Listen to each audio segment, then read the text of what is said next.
Jon Lord's work with Deep Purple is well known to rock fans all over the world, but Jon Lord got his start in music in the early 60s. Between 1964 and 1967, Jon Lord was a member of the Artwoods. The group was led by lead singer Arthur Wood, who was the older brother of Ronnie Wood, and the band also featured Keef Hartley on drums, Griffiths on guitar, and Malcolm Poole on bass. This video will be focused on Jon Lord's early days in music. Let's begin.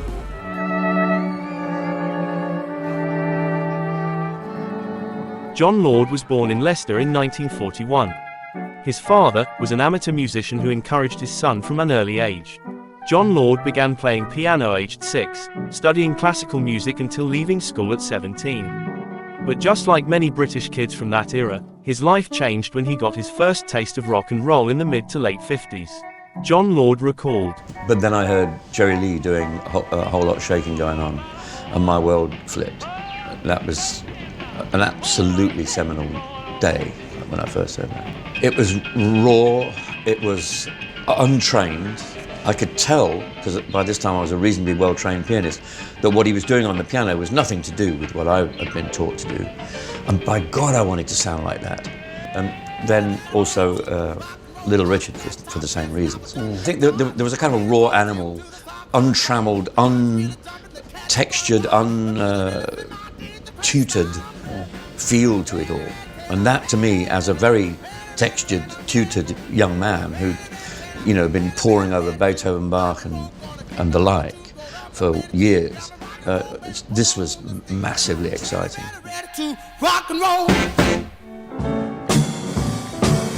Initially leaning towards the theatre, Jon won a scholarship and moved to London in 1960, where he started training at the Central School of Speech and Drama. A couple of years later, following a celebrated student rebellion, he became a founding member of the Drama Centre in London, and as a result, he no longer qualified for a grant, so Jon Lord was forced to start looking for work as a musician. In 1963, he started playing piano in a band called Red Bloods Bluesicians. This was the time of the so-called British rhythm and blues boom, and the London club scene was blooming with rhythm and blues clubs and groups. But despite being well versed in rock and roll and jazz, Jon Lord wasn't very familiar with rhythm and blues. Lord recalled, "This music was new to me, and I used to go and watch Cyril Davis and Alexis Corner at the Marquee, and the Rolling Stones at the Ealing Club, and later at the Station Hotel in Richmond. I didn't know that rock and roll came from that sort of music. I thought it arrived through Buddy Holly." The Red Bloods Bluesicians also featured guitarist Griffiths. The guitarist remembered, "I was in a band called Red Bloods Bluesicians with Jon Lord, and the supremo of the Red Bloods Bluesicians was a guy called Don Wilson, and I got a call that we were going to amalgamate with Art Wood, and we were called the Artwood Combo, and that was the lineup with Reg Dunnage on drums. But unfortunately, Don Wilson had an accident. He slammed into the back of a lorry on the North Circular, so he retired from the business, and that's when we got Malcolm Poole in, and it became a 5-piece lineup." Art Wood was already well known in the London scene. In 1962, Wood had been the lead singer of Alexis Corner's Blues Incorporated, a group which also featured future Stones drummer Charlie Watts. The Art-Wood combo soon changed its name to the Artwoods in order to sound more hip and modern, and Jon Lord decided to switch from piano to organ. About that time, I heard an EP by Muddy Waters, on which there was a Hammond organ, and I fell about and thought I had to get one. I had only heard Graham Bond on organ before that, and I went to see the Graham Bond Quartet. There was this organ in the corner sweating out great steaming music, and I thought that was the instrument for me. Well, I walked across and I stepped inside. There was a whole load of places where a fellow could hide. At the time, the Graham Bond organisation featured future Cream members Jack Bruce on bass and Ginger Baker on drums, and they were one of the most respected groups from the club scene in London. Jon Lord recalled, "The Graham Bond organisation used to play at the same blues clubs that the Artwoods used to play at. We were usually the interval band, so, figuratively speaking, I used to sit at his feet, and I used to pester him with questions about how to get the Hammond to sound like this, like that, like the other, and he taught me an enormous amount. Superb musician, very odd man, strange man, but a brilliant musician." up this segment of the show, we call in the Artwoods one more time. And they take us up to news time with an instrumental titled Steady Getting It. The Artwoods started playing in venues such as the Eel Pie Island Hotel. By 1964, the venue was already legendary for being the place that launched the careers of groups such as the Rolling Stones and the Yardbirds. The club mostly appealed to bohemian kids who were looking for something wilder than the Merseybeat bands that were dominating the charts during that period. It was a ballroom and it was sprung floor. And people, when we were playing there and the people started jumping up and down, it used to go like that. And when they put their bottles of Newcastle Brown or whatever they were drinking, or the glasses on the floor, when people started jumping up and down, at the end of the evening the place was covered in broken glass. Not because of hooliganism, but because just accident, all the glasses were banging against each other. And I always remember that. The success of the Artwoods in clubs all over London prompted Decca Records to offer them a recording deal. Drummer Reg Dunnage was reluctant to become a full-time musician, and he was replaced by future Jimi Hendrix drummer Mitch Mitchell. Oddly enough, however, Mitch Mitchell believed that guitar bands were on the way out, and the group agreed that his jazzy drumming style didn't really suit their music. So Keef Hartley, who had replaced Ringo Starr in Rory Storm and the Hurricanes, was offered the position instead. Now that the lineup was firmly established, the Artwoods entered the studio to record their first single, which was released in October 1964.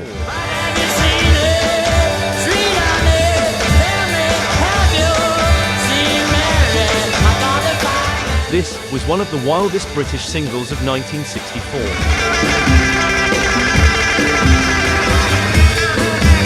The single was produced by Mike Vernon and recorded at Southern Studios in London. The B-side was a composition from Ivy League songwriters Ken Lewis and John Carter. I'll take you anywhere, and I'll even pay the fare if I ever get my hands on you. The song was influenced by Blue Beat, a Jamaican style which at the time was very popular in clubs all over Britain.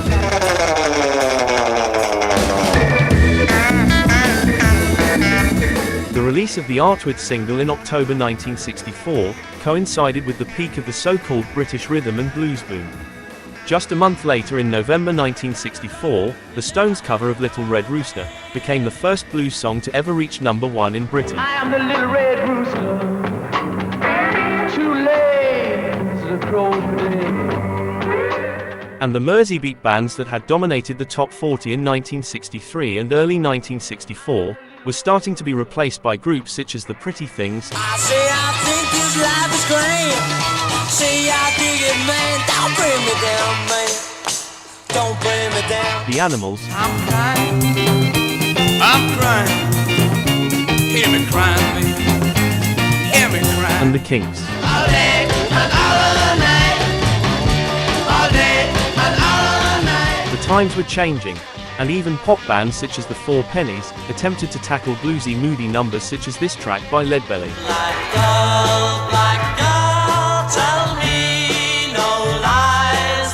Where did you sleep last night? The debut single by the Artwoods didn't chart, but the single got a lot of airplay on pirate radio stations, and the band even appeared on television shows such as Ready Steady Go.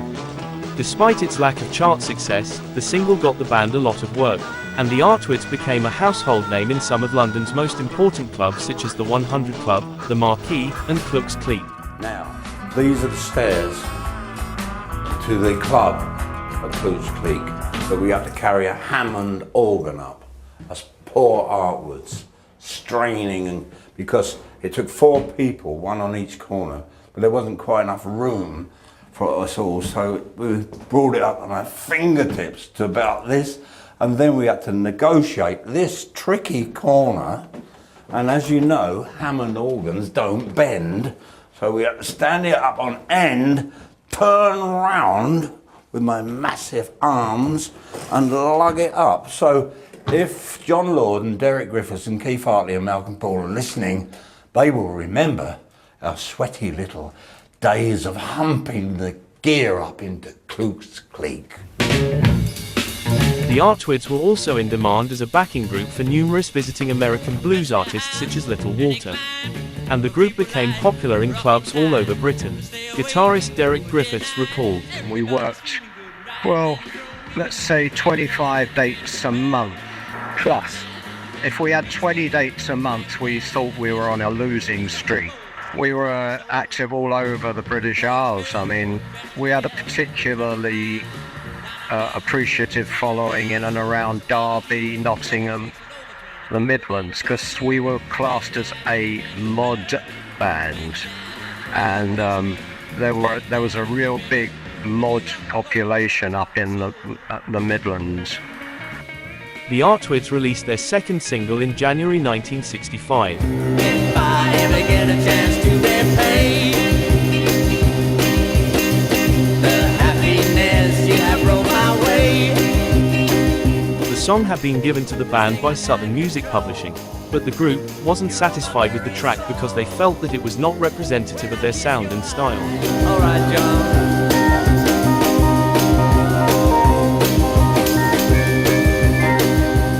The B-side was a Jon Lord composition called Big City.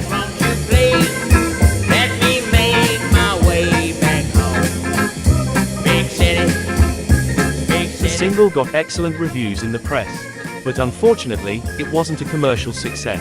Their live appeal, however, remained intact, and the band also started recording plenty of sessions for the BBC. First down the stand is a group which has been around for a while, but which looks like crashing into the big time soon. Opening with Can You Hear Me, here are the Artwoods. At the time, Artwood's younger brother Ronnie Wood was playing in a band called the Birds, and the group played at many of the same clubs that the Artwoods used to play. I knew the Wood family because Ronnie was living with his mum and dad at the time. Art had moved out, he was the older brother, and Jon Lord, he was lodging there. So I used to go pick John up, or no, drop him off after a gig, and we'd sit up till all hours just chewing the fat and doing silly things with a young Ron who'd come back from his gig with the Birds. The third single by the Artwoods was released in August 1965. Lonesome is bad. Lonesome is bad when you've got no one to love. Goodbye Sisters featured a better production than the previous efforts, and it was a good, smooth, soulful number.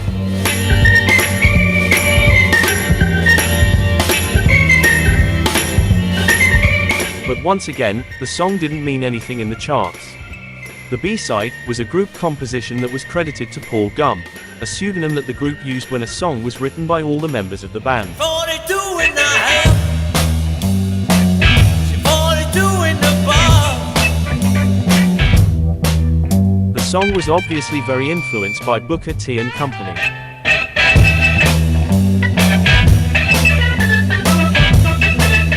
Despite the lack of chart success, their popularity in clubs was unstoppable. And a few months after the release of the single, the Melody Maker rated the Artwoods as one of the best and most promising bands on the London club scene.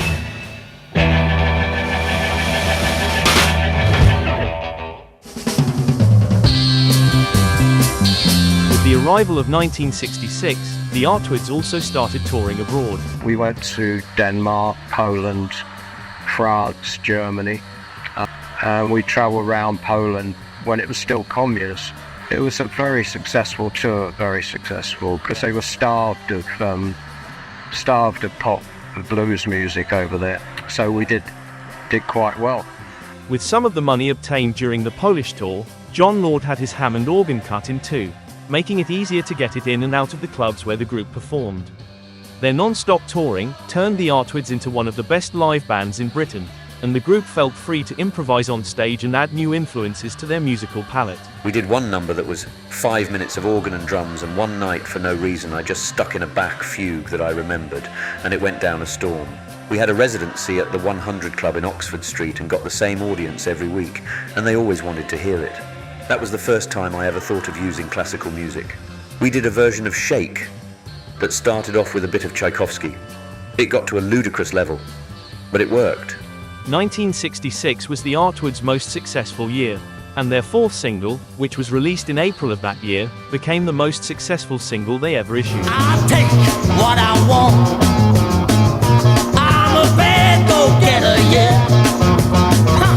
Yes, The B-side was a blistering cover of this song, which was originally recorded by Sam and Dave. The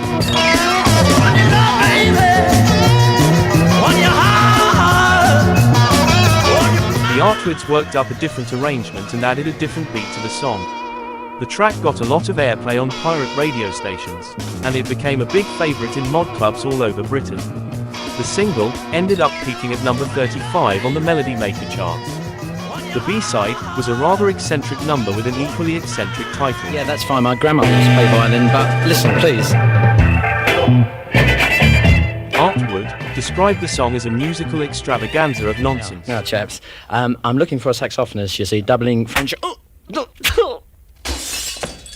This B-side proved that the group was willing to experiment and be inventive while still remaining faithful to their bluesy and soulful sound. We were able to experiment because it was the mid-60s and everything was not just so, you tried different things. And my later organ style was, I think, born in that kind of experimentation that I got to take part in with the Artwoods. So, yeah, it was a great apprenticeship. The popularity of the single gave the band a lot of work. But according to guitarist Derek Griffiths, having a hit record didn't really benefit the group. A hit record isn't all that it's made out to be if you're not all geared up for it. Of course, we didn't have the management, we didn't have the expenditure, we didn't have the publicity, all the machinery wasn't in place. We got loads of ballrooms at more money, and because we were unknown on that circuit, nobody turned up. So the promoters would go, well, last week we had the Hollies and they packed it, so we won't be using you again. We were used to packing in clubs, so it was very deflating. The success of the single prompted Decca Records to release a jazz EP featuring 4 covers and a Jon Lord original called Routine. I'm getting sick and tired, all the same routine.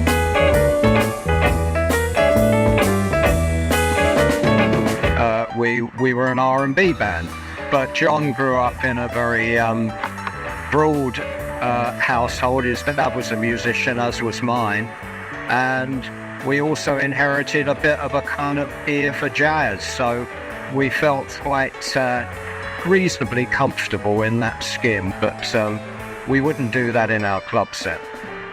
In June 1966, the Artwoods went into the studio to record their following single and their first full-length album. I feel good.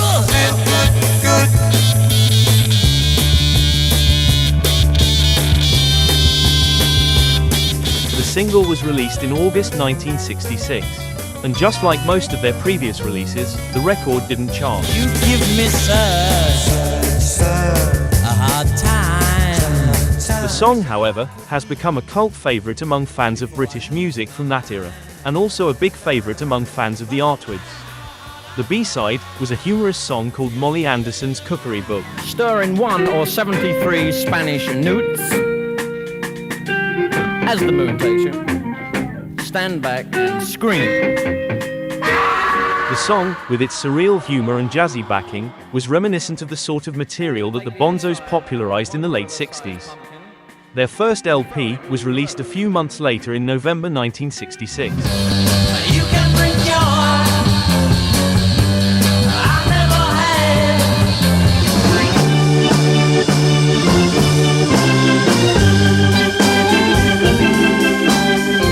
Keep looking till you find it. When you find it, don't quit it. Keep looking. I keep forgetting you don't love me no more. I keep forgetting you don't want me no more. One more heartache, I can't take it. My heart is carrying such a heavy load. It's so long in my past. I wanna tell you now, baby.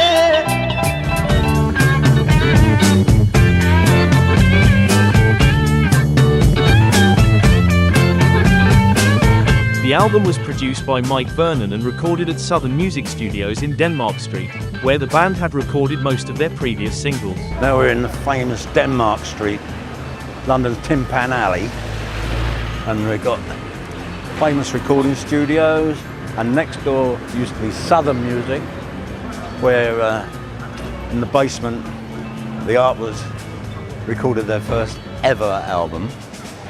And it was from here that I met Donovan and walked down this road into Wardour Street to introduce him to Bob Dylan at the top of a folk club above a pub in Wardour Street.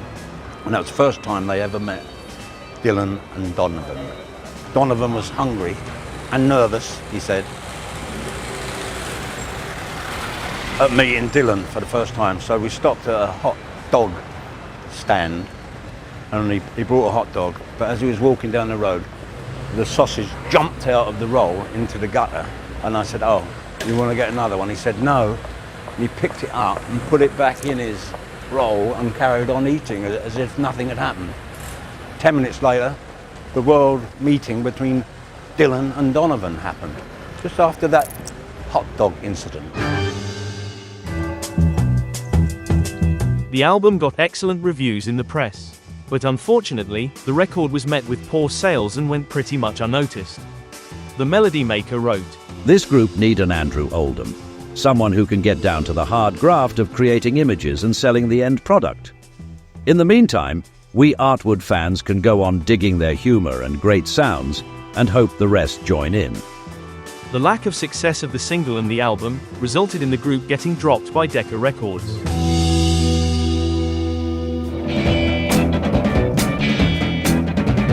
The Artwoods welcomed 1967 without a record deal, and in addition to that, the British scene was getting increasingly more psychedelic. This shift towards psychedelia completely changed the club scene, and this change resulted in the group losing popularity in venues all over Britain. Their manager Johnny Jones negotiated a one-off single deal with Parlophone, and the Artwoods released their sixth single in April 1967.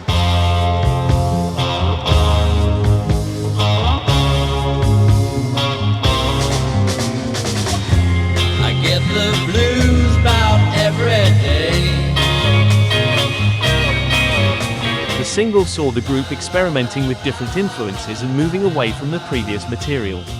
The A-side was an excellent moody song with a slight psychedelic tinge. I got the blues, what shall I do? The B-side was an excellent group composition. In the deep end.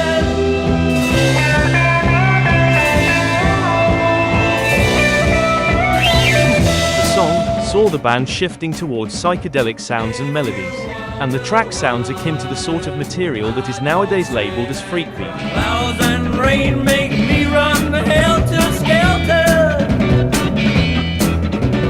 One of the highlights of the song is Derek Griffiths' guitar.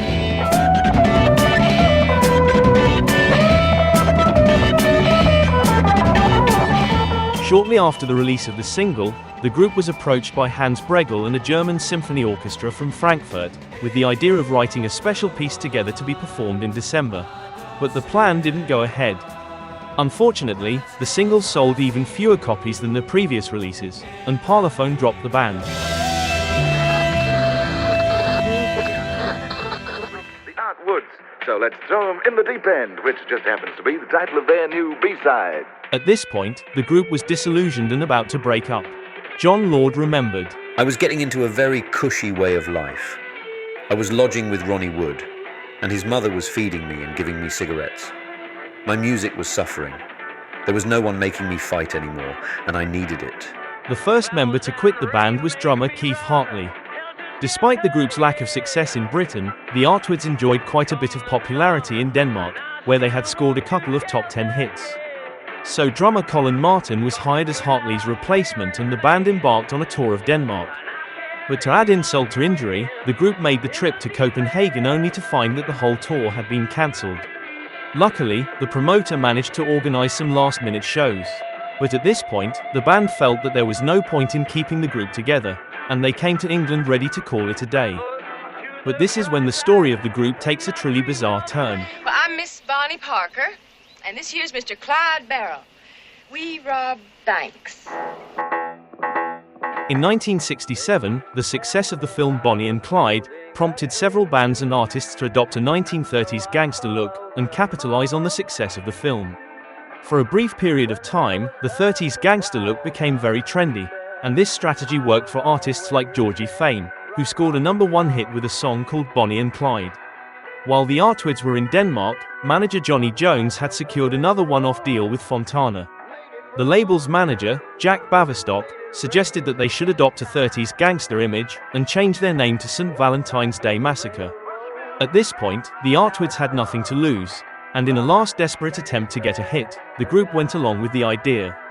They changed their name and released a single in November 1967. Once I built a tower to the sun, brick and ribbon and lime. The A-side was an excellent modernized cover of an old Bing Crosby tune from the period of the Great Depression. Once I built a tower, now it's done. Brother, can you spare a dime? The B-side was a song called Al's Party. Al's Party.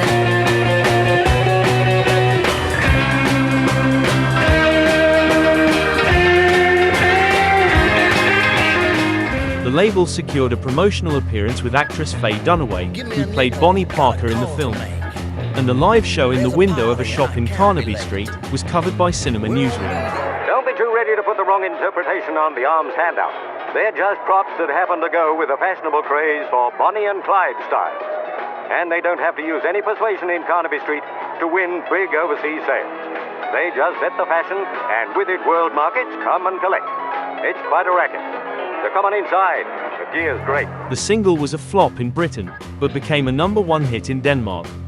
After a short-lived Danish tour, the group finally disbanded. It was a stupid idea and I felt bloody ridiculous. It wasn't too bad abroad, but back in England we all felt stupid wearing these suits. Artwood recalled, "It was a sad way to go, but when all is said and done, it was a good single. It had a great atmosphere and I still really like it."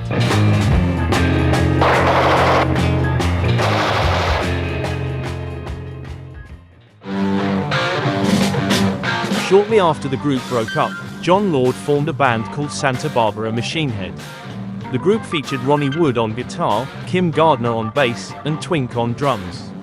Both Ronnie Wood and Kim Gardner had been members of the Byrds, and Twink had played drums with Tomorrow and later became a member of the Pretty Things. The group didn't last long, and they only recorded a few instrumental numbers. These instrumental numbers were later featured in a blues compilation from 1968.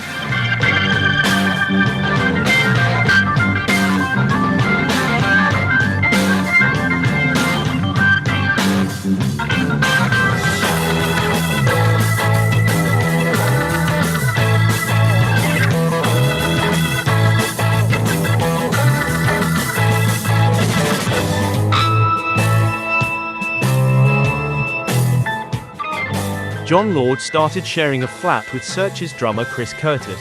In order to pay the rent, Lord accepted an offer to become a member of the Flower Pot Men's backing band. The Flower Pot Men had just scored a hit with the song Let's Go to San Francisco, and their record label put together a backing band to go on tour and capitalize on the success of the song. The backing band featured future Deep Purple bassist Nick Simper. A few months later, Jon Lord and Nick Simper left the group and formed Deep Purple with guitarist Ritchie Blackmore. And as they say, the rest is history. I hope you enjoyed this video about Jon Lord's early days in music. If you want to learn more about how Deep Purple came together, check out this video. See you next time.